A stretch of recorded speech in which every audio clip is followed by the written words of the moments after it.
이 말씀은 오늘 한 번이 아니라 자주 반복하는 내용 중에 하나입니다. 한 번 더 오늘 이 내용을 보도록 하겠습니다. 제목을 예수님의 몸된 교회 이렇게 잡았습니다. 교회는 가장 중요한 것이 요즘에 우리가 보고 있는 하나님과 친한 사람, 교회는 하나님과 친한 교회, 이게 가장 중요하겠죠. 개념은요, 성령 충만한 교회, 말씀 충만한 교회, 예수님과 항상 동행하는 교회, 예수님과 하나 되는 교회, 예수님과 한 몸을 이루는 교회. 교회는 마땅히 그렇습니다. 성경에 예수님을 머리로 비유하고 우리 교회인 성도들을 몸으로 비유합니다. 머리하고 몸은 항상 붙어 있잖아요. 이것처럼 하나다, 이런 의미로 오늘 우리는 말씀을 봅니다. 1절에 보니까 주 안에서 갇힌 내가, 지금 이 에베소서는 바울이 감옥에 갇혀서 성도들에게 보내는 편지입니다. 왜냐? 복음을 전하다가 감옥에 갇혔습니다. 그러기에 바울은 옥중에 있으면서도 당당했습니다. 죄 때문에 감옥에 갇힌 게 아니거든요. 이것도 하나님의 큰 섭리와 뜻 가운데 지금 바울의 몸이 감옥에 있는 겁니다. 그래서 그의 권고는 지금도 교회 앞에 권위가 있고 설득력을 가지고 있습니다. 에베소서 4장 말씀을 통해서 바울이 우리에게 권면하고 있는 교회에 주시는 말씀은 뭐냐면 교회는 하나다, 이렇게 말씀하고 있습니다. 무엇과 하나인가? 하나님과 하나, 예수님과 하나, 성령님과 하나, 모든 성도들이 하나다, 이것을 말씀하고 있습니다.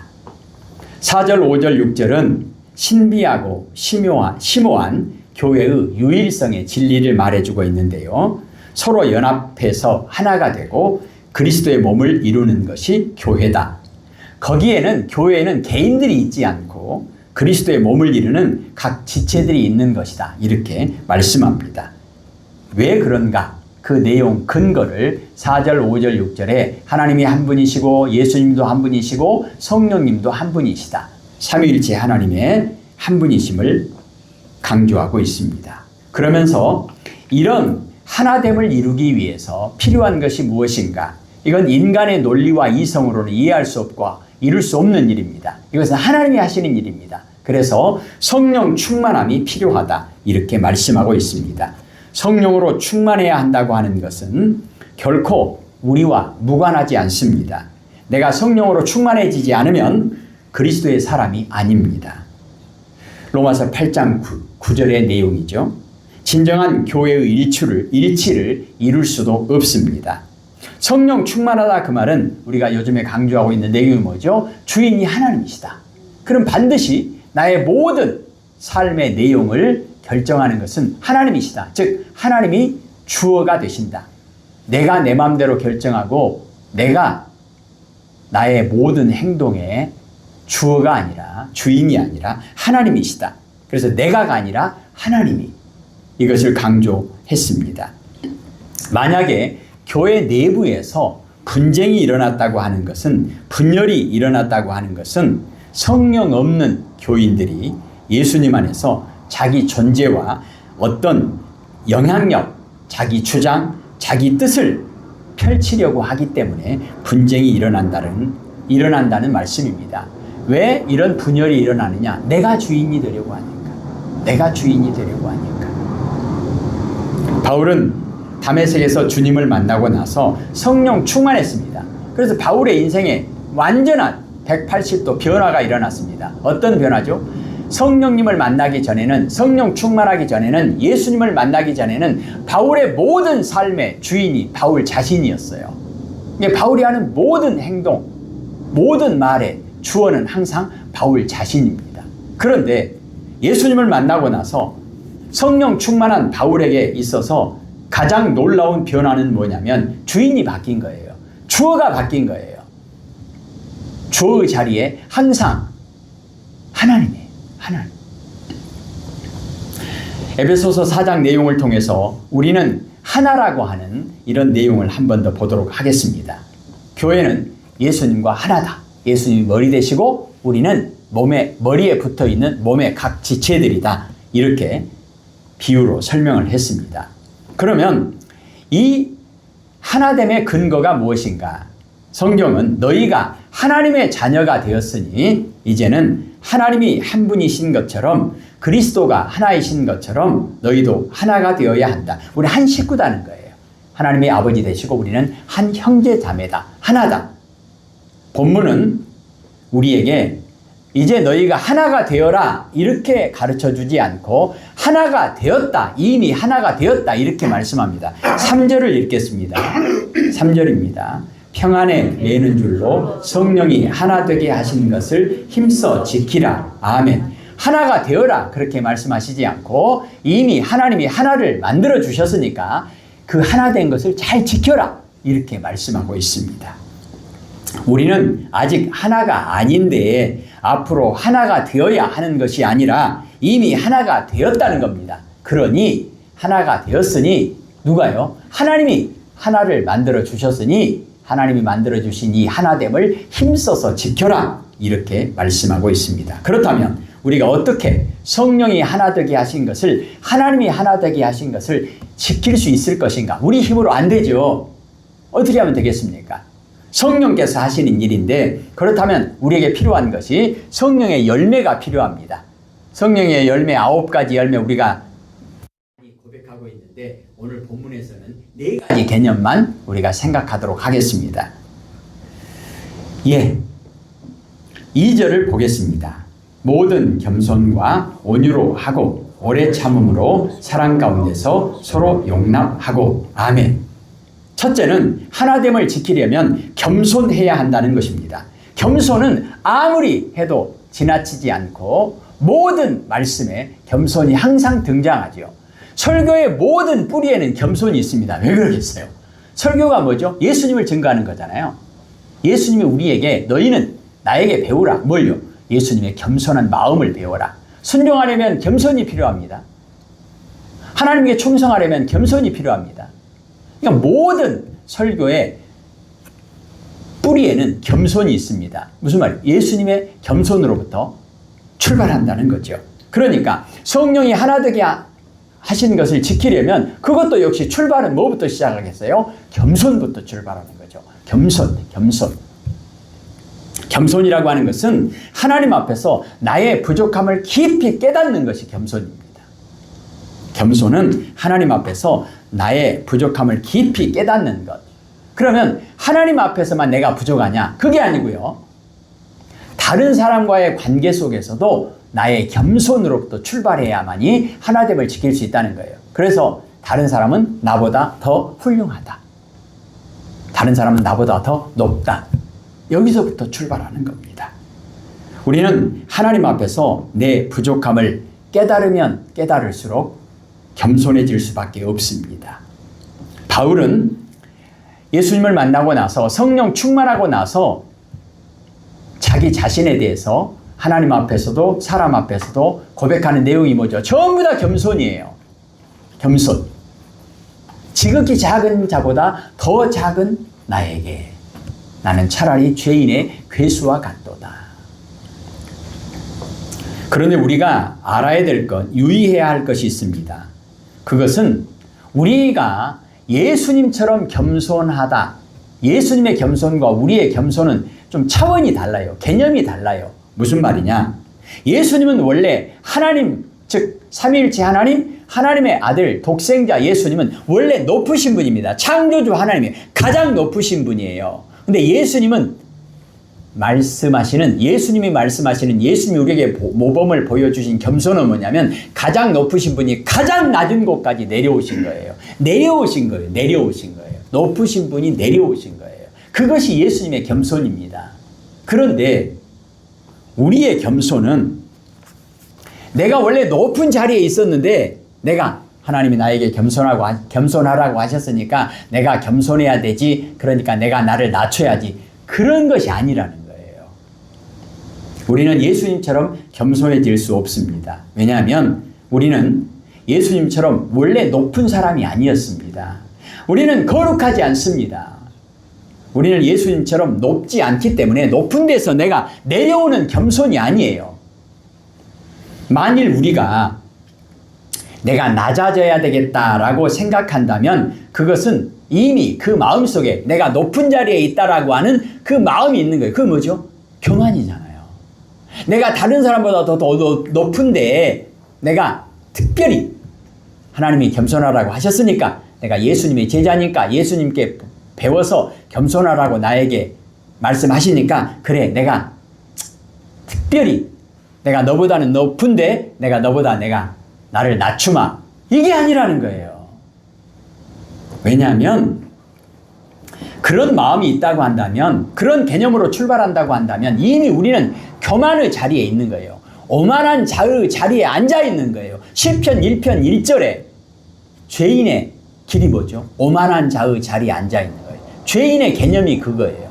오만한 자의 자리. 무슨 말이죠? 내가 너보다 높은 사람이다. 나는 사장이고 너는 직원이다. 나는 장군이고 나는 병장이고 너는 쫄병이다. 이런 마음이 내 안에 있는 거예요. 인간은 그 누구도 예외 없이 죄인입니다. 그리고 인간은 누구도 예외 없이 가장 낮은 자리에 있습니다. 우리는 다 가장 낮은 자리에 있어요. 그러기에 우리가 할 수 있는 겸손은 예수님처럼 높은 자리에서 내려오는 겸손이 아니라 남을 나보다 높게 여기는 거예요. 네가 나보다 훌륭하다.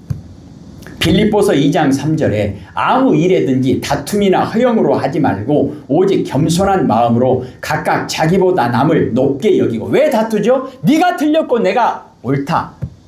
이러니까 다투는 거거든요. 네가 틀렸어, 내가 옳아. 왜 억울하죠? 네가 틀렸고 내가 맞아. 그래서 억울한 거예요. 이런 마음과 이런 자세와 이런 태도로 우리는 절대로 하나가 될 수 없다는 거예요.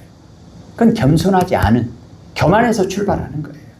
그러니까 평소에 내가 높다고 생각하다가 어쩌다 한번 내가 겸손해줘야 되겠다. 그리고 어쩌다 한번 나를 낮추는 그런 행동을 하는 것은 겸손이 아니라는 거예요. 가끔 기분 좋으면 내가 너보다 나를 좀 낮춰주마. 이게 아니라는 거예요. 우리는 항상 진심으로 내가 다른 사람보다 못하다고, 다른 사람이 나보다 더 훌륭하다고 생각하고 행동하는 것이 겸손이라는 겁니다. 그래서 저번에도 한번 말씀드렸는데 이게 항상 계산하려면 힘들잖아요. 그러니까 아예 딱 못을 박아놓자 그랬죠. 항상 최고 1등은 누구냐? 하나님. 하나님은 항상 옳고 항상 하나님은 1등이에요. 엄지손가락은 항상 하나님이에요. 그리고 두 사람이 있을 때는 네가 2등, 나는 3등. 세 사람이 있을 때는 하나님은 항상 1등이시고 하나님부터 1등, 2등 친다고 한다면 세 사람이 있으면 나는 몇 등이에요? 4등이에요. 5등이겠네요. 하나님은 항상 1등. 그러니까 계산하려면 복잡하잖아요. 10사람 있으면 내가 몇 등일까? 복잡하잖아요. 그러니까 하나님은 항상 1등, 가운데 몇 사람이 있든지 그거는 상관하지 않고 나는 항상 꼴등 이렇게 노는 거예요. 하나님은 1등, 나는 꼴등. 그러면 계산할 필요 없잖아요. 3사람이 있든 10사람이 있든 30명이 있든 나는 항상 꼴등. 하나님은 1등, 나는 꼴등.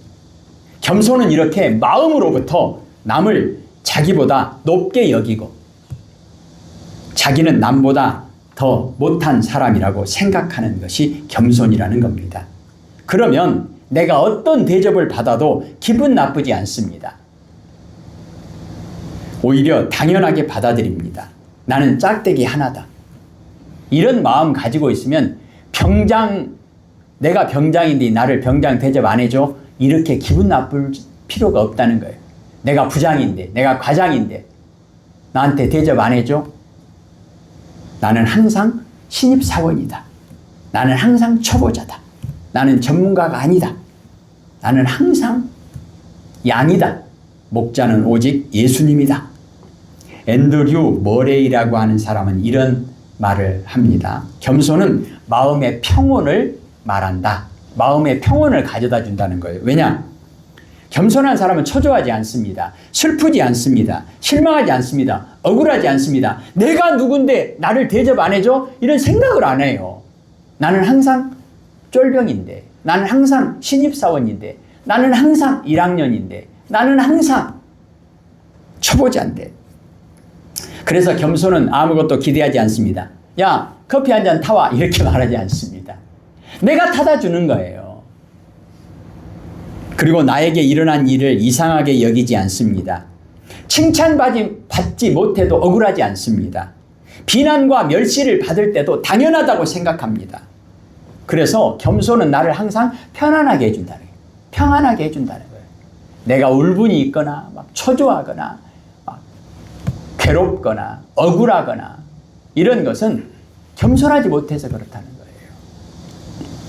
우리는 겸손한 마음 자세, 이것은 우리를 다툼과 분열에서 건져준다는 것입니다. 그래서 하나됨을 지켜주는 것입니다. 하나님 앞에서 항상 종의 자세로 하나님은 나의 목자 되십니다. 나는 하나님의 양입니다. 아침에도 나는 양입니다. 저녁에도 나는 양입니다. 두 번째로 온유해야 한다는 것입니다. 온유라고 하는 것은 우리 인간의 본능, 죄로 말미암아 타락한 본성, 뭐죠? 이기주의. 내 마음의 욕심, 이 말과 행동, 이것이 하나님의 통제를 받는 것이 온유입니다. 온유는 하나님의 통제를 받는 거예요. 그래서 자기 기분대로 행동하지 않습니다. 항상 부드럽게 대하고 성내지 않는 것입니다. 이 온유에 대해서 말씀하면서 쿠션의 원리를 말씀드려요. 스폰지. 우리 자동차 그 사고가 나면 그 운전석에서 밑에서 퍽 튀어나온 게 있잖아요. 그거. 에어백. 에어백. 에어백의 원리가 뭐죠? 충격을 흡수해 주잖아요. 에어백이 없으면 확 이게 운전대가 가슴을 이렇게 쳐가지고 큰 사고가 날 수 있는데 에어백이 쿠션의 원리가 뭐죠? 압력과 충격을 자기가 받아버리잖아요. 이사할 때 유리그릇이나 이런 깨지기 쉬운 물건들을 쿠션으로 싸잖아요. 천으로 싸든 종이로 싸든 막 이렇게 뾱뾱이로 싸든 쿠션의 원리. 그래서 부딪혀도 깨지지 않게. 왜냐하면 쿠션이 충격을 흡수하기 때문입니다. 인간관계 속에서도 서로 싸우지 않고 하나됨을 유지하는 경우, 부부싸움을 안 하려면, 싸움이 안 되는 가정이 되려면 내 안에 에어백을 항상 장착하고 있어야 된다는 거죠. 어떤 빗으로 찔러도 30cm 빗으로 찔러서 상처를 입는다. 그러면 에어백이, 쿠션이 한 60cm 정도의 그 빗으로 찔러도 될 정도의 쿠션을 더 키워야 되는 거죠. 이게 실력입니다. 상대방이 온유하면 내가 상대방을 공격해도 그냥 상대방이 쭉 뒤로 물러나 버려요. 그래서 자동차 그 비유로 말씀을 드렸잖아요. 자동차 두 개가 30km로 정면 충돌하면 60km의 그 충격으로 박살나잖아요. 그런데 30km로 달려오는 자동차 30km로 물러나면 사고는 안 나는데 불안불안하잖아요. 그래서 말씀드렸죠. 30km로 공격해 오면 나는 한 50km 정도로 뒤로 물러나 버려라. 그럼 항상 20km 정도의 여유가 생기니까 충돌하지 않는 거예요. 충돌하지 않는 거예요. 내가 양보하고 이해하고 사랑하고, 이것이 하나님과 친한 사람, 성령 충만한 사람의 특징이라는 것입니다. 너 나 뺨 한 대 때렸지. 나는 너 주먹으로 날려버리겠다. 네가 내 이빨 하나 부러뜨렸냐? 나는 네 이빨 5개 부러뜨려버리겠다. 턱을 날려버리겠다. 그거 안 된다. 안 된다. 이건 쿠션이 없는 거예요. 정당방위가 아니에요. 이 원리가 아니에요. 그게. 그게 온유함이 아니라는 겁니다. 자꾸 이렇게 부딪히고 자꾸 싸움이 일어난다. 그러면 저 사람이 나쁜 사람이다. 그렇게 출발하지 말고. 그러면 절대 해답이 안 나오잖아요. 하나님, 나에게 온유함을 주옵소서. 저 사람이 30km로 나를 공격해 옵니다. 30cm의 그 칼로 나를 찌릅니다. 하나님, 어떻게 하면 좋겠습니까? 하나님, 나에게 50km 뒤로 물러날 수 있는 온유함을 주옵소서. 성령 충만함을 주옵소서. 나에게 60cm의 칼이 나에게 공격해 와도 능히 그것을 흡수할 만한 90cm 정도의 충격을 흡수할 수 있는 에어백을 주십시오. 성령 충만함을 주십시오. 온유함을 주십시오. 세 번째는요, 오래 참아야 한다는 겁니다. 그래야 하나됨을 지킬 수 있다. 오래 참는다는 것의 개념이 뭐죠? 끝까지 참는 거예요. 끝까지 참는 거예요. 10번 참은다? 안 돼요. 1번, 2번, 3번, 너 이리 와. 그게 안 되고요. 내가 7번까지는 참아주마. 안 돼요. 70번까지 참아주마. 안 돼요. 70번씩 7번이라도. 490번 그게 아니잖아요. 끝까지 참는 거예요. 시간적으로나 횟수에 있어서가 아니라 예수님께서 말씀하신 오래 참는 하나님의 성품, 성령의 열매는 끝까지 참는 겁니다. 죽기까지 참는 거예요. 예수님께서 십자가에서 죽으시기까지 참는 거. 이것이 예수님께서 보여주신 오래 참는 사랑의 모습입니다. 예수님께서 십자가에서 죽으시면서 자기를 십자가에 못 박는 사람들을 용서해 달라고 하나님께 기도하셨습니다. 이때 이것도 마찬가지로 겸손과 온유함과 오래 참음을 지금 나누고 있지만 사실은 다 한 개념이에요. 여러분 아시죠? 예수님께서 하나님, 나를 십자가에 못 박아 죽이는 저 원수들을 용서해 주십시오. 기도할 때 속으로는, 입술로는 하나님 용서해 주십시오. 하나님 용서해 주십시오. 그러면서 속으로는 이를 막 부득부득 갈고 저주를 퍼붓는 그런 마음인데 겉으로는 용서해 주십시오. 그렇습니까? 아니요. 온유한 마음을 가지고 진심으로 하나님 저들을 용서해 주십시오. 몰라서 그렇습니다. 우리 갓난 애기들은 뭐 어떤 실수를 해도 뭐 막 다 용서해 주잖아요. 웃어버리잖아요. 왜죠? 몰라서 그런다라고. 마음에 막 서운함과 막 부글부글 이런 게 없잖아요. 몰라서 그런다고 생각을 하니까. 어린 아이들 앞에서는 다 무장해제되는 거잖아요. 온유한 마음이 그냥 자동으로 생기잖아요. 우리 수준은 오래 참기만 해도 말할 수 없이 잘하는 것이지만 수준을 높여야 된다는 거예요. 온유한 마음으로, 겸손한 마음으로 끝까지 참는 것. 이것이 예수님을 닮는 귀한 모습입니다. 그럴 때 하나됨을 지킬 수 있다는 것입니다. 부모님이 자녀들의 실수와 죄를 용서하는 그 모습에서 우리는 이것을 엿볼 수 있습니다. 그리고 마지막으로 사랑으로 용납해 주어야 한다. 그래야 하나됨을 지킬 수 있다라고 말씀합니다. 베드로전서 4장 8절에 보면 무엇보다도 뜨겁게 서로 사랑할지니 사랑은 허다한 죄를 덮느니라. 무엇보다도 가장 중요하다는 거잖아요. 가장 중요한 게 뭐죠? 사랑으로. 어떤 사랑이? 뜨거운 사랑으로. 펄펄 끓는 사랑으로. 모든 병균을 다 녹여버리는 사랑으로.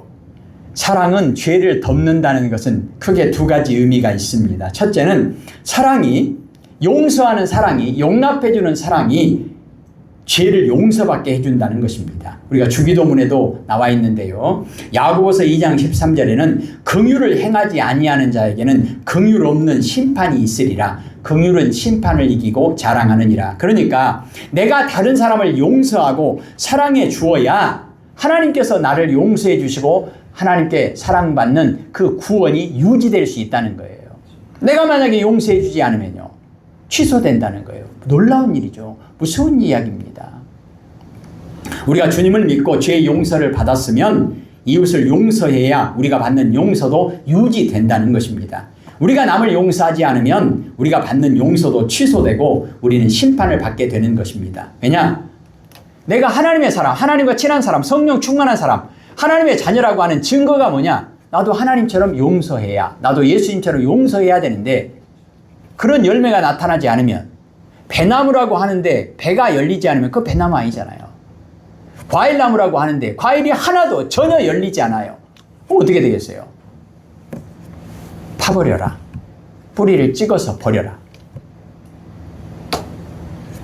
용서라고 하는 것은 이렇게 중요한 의미가 있습니다. 누구를 위해서 용서하는 거예요? 죄송하지만 결국은 나를 위해서 용서하는 거예요. 나의 구원을 위해서 용서하는 거예요. 나는 너를 죽어도 용서 못해. 이 말은 나는 하나님, 나를 죽어도 용서하지 마십시오. 이 말하고 똑같은 거예요. 얼마나 무서운 얘기입니까? 그리고 사랑은 허물을 가려준다는 뜻입니다. 우리가 이웃을 사랑하면 허물이 보이지 않습니다. 눈에 콩깍지 딱 끼워버리는 거예요. 그런 거 아니에요? 실수가 실수로 보이지 않는 거예요. 저희 시골에 아재뻘 되는 분이 계시는데 그 시골에서 농사 지으면서 결혼을 할 수 없는 노총각이었어요. 그런데 어떻게 소개를 받아가지고 아가씨가 시골에 먼저 보러 왔어요. 남자를. 그런데 추리닝을 입고 자다가 나오듯이 막 부시시 해갖고 나왔어요. 아가씨가 왔는데 부시시 해갖고 나왔어요. 도시도 아니고 시골에서 완전히 꾀재재하니 부시시 해서 나왔어요. 근데 그 모습을 보면서 순수하게 보였다나 어쨌다나 귀엽게 보였다나 어쨌다나 그래가지고 결혼했어요. 우리 교회도 몇 번 오셨는데 좋은 얘기니까 본인도 알고 있고요. 해남에서 온 정진호 목사 아시죠? 35이 넘어가지고 노총각일 때 제가 소개를 했어요. 저희 중학교 동창 여동생을 소개를 했어요. 근데 그 친구가 지금 머리가 좀 없잖아요. 그때도 총각 때도 머리가 좀 이렇게 빠지기 시작했어요. 화난. 근데 맨 처음에 다방에서 둘이 이제 만나게 해줬거든요. 근데 머리만 없는 것이 아니라 말주변이 없어요. 아예 말을 못해. 아예 말을. 유머 감각은 물론 이거니와 남자가 말을 못하는 거예요. 인기가 있을 상황이 전혀 아니에요. 그리고 아니 명색이 처음 이렇게 아가씨를 만나려고 하면 옷도 좀 깔끔한 입고 와야 되는데 잠바 입고 와버려서 잠바 입고 와버려서 완전히 아저씨예요. 완전히 아저씨예요. 이거는 총각이 아니라. 근데 그 사모님은 혹시 보신 분들 기억하실지 모르겠는데 아가씨 때는 정말 반짝반짝했어요. 키도 크고 그 사모님이 딱 지나가면 사람들이 고개를 확 돌릴 정도로 좀 이뻤어요. 극과 극이요. 민영화 야수도 아니고. 그런데요, 2시간 동안 다방에서 만나고 아예 이제 낙심했습니다. 그리고 그 언니가 저한테, 저희 동창, 세상에 우리 동생한테 저런 사람을 소개했냐. 아니, 저 아저씨 아니냐, 아저씨. 저 뭐냐, 저런 사람을 소개했냐. 제가 너무 미안했어요. 그런데 이제 딱 만나고 나와서 궁금해서 물어봤을 거 아니에요? 둘이 결과적으로 결혼을 했습니다. 어떻게 결혼했냐? 그 아가씨 눈에 머리 없는 것이 안 보였답니다. 그리고 잠바를 입었는지 그런 거 생각도 안 난대요. 그리고 2시간 동안 남자는 아무 말 안 했어요. 그냥 가만히 듣고만 있어. 2시간 동안 그 아가씨만 계속 얘기했어요. 근데 아가씨가 이 남자에 대해서 유머가 없니, 말이 없니, 재미가 없니 이렇게 얘기하는 게 아니고 어쩌면 내 말을 저렇게 잘 들어주냐. 지금까지 내 말을 이렇게 잘 들어주는 사람을 내가 어떻게 내 말을 이렇게 평생 잘 들어줄 사람 내가 만나서 너무 행복하다. 이 사람하고 내가 결혼해야 돼. 결혼했어요.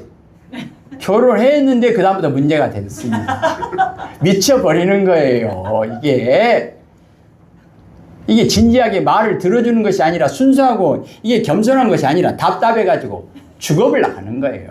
많이 힘들었습니다. 하나님 은혜로 지금 살고는 있습니다. 사랑은 허물을 덮어준다. 안 보이는 거 허물이 안 보이는 거예요.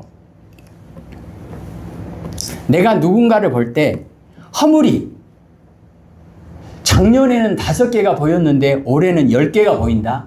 그 말은 내 사랑이 반으로 줄었다는 거예요. 이거는 그러니까 세상적인 논리와 이성으로는 맞아요. 결혼 전에는 허물이 하나도 없었는데 결혼하고 나니까 이게 허물이 막 10개, 10년 살고 났더니 허물이 20개 막 갈수록 늘어나는 거예요. 이게 논리적으로는 맞아요. 원래 그런 허물이 있었어요. 허물이 더 많아지는 게 당연해요. 그런데 이 문제를 해결할 수 있는 길이 뭐냐? 하나됨을 계속 지킬 수 있는 길이 뭐냐? 내 사랑의 수준을 업그레이드 시켜야 되는 거예요. 10배, 20배로 더 키워야 되는 거예요. 그래야 하나됨을 지킬 수 있다는 거예요. 그래서 성경은 오늘 3절을 다시 한번 읽을까요? 평안에 매는 줄로 성령이 하나 되게 하신 것을 힘써 지키라. 아멘. 우리 힘으로 됩니까? 안 됩니다. 그러니까 어떻게 해야 되겠어요? 하나님, 조금 전에도 온유한 마음을 주십시오. 이렇게 기도한 것처럼 하나님, 저 사람의 화물이 2배로 늘었습니다. 하나님 어떻게 하면 좋겠습니까? 내 사랑을 2배로 더 키워주십시오. 2배만 키우면 되겠습니까? 안 돼요. 30km만 물르면 되겠습니까? 50km로 날아오는데 50km만 뒤로 물러나면 되겠습니까? 안 돼요.